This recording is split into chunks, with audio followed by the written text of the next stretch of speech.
why would Sasuke attack an arms dealer?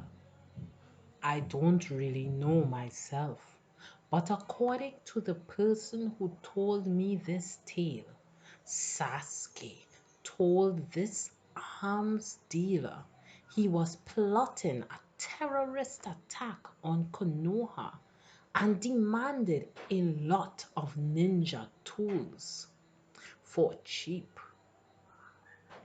And, well, obviously, his interlocutor refused. I mean, a demand like that. So Sasuke launched an enormous fireball and killed him. Things like that. With the criminal organization, too. Negotiations broke off in pretty much the same way, with basically the same ending. When was this? I believe it was a week or two ago. Sai shook his head.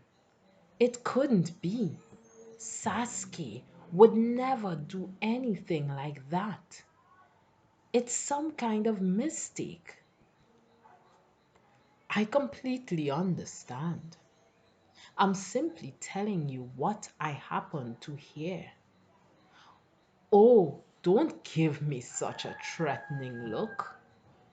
The informer ran his hand over his shaved head. Oh, that and apparently the majority of the next village budget is going to the Anbu.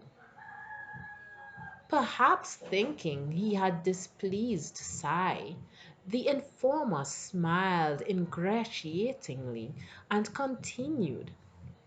So I suppose someone brought up the matter about the advisor being attacked you're looking into now and made a big speech about the Anbu. Hmm? You're a capable informer, you know. Even those details made it to your ears. Well, I get around. The informant's eyes turned up at the corners. Sai wanted to leave the place already, but the informer had more to say. However, those Anbu, I don't really understand that organization. I'm sure they all do assassinations and secret missions implied by the name. But it seems they also do guard duty for important people, as well as investigating the way you are when something happens, right? I'm not on the ANBU register anymore, but well, it's true the ANBU is tied up in mystery. I mean, I was in it and I don't really understand it. And there's this too, right? Once the fighting's over, they go to the battlefield and gather all sorts of documents and things. Sai's face pulled into a doubtful frown. What are you talking about? Don't they have a database of battle records and things? Every now and then, I hear things from people in my line of work, you know? Almost as soon as the Great Ninja War was over, people were seen wearing the masks of Konoha's Anbu around the final valley. Apparently, they were taking earth and bits of rock from the area home with them. Sai cocked his head to one side. It was true that the missions handled by the Anbu covered a lot more ground than simply assassinations.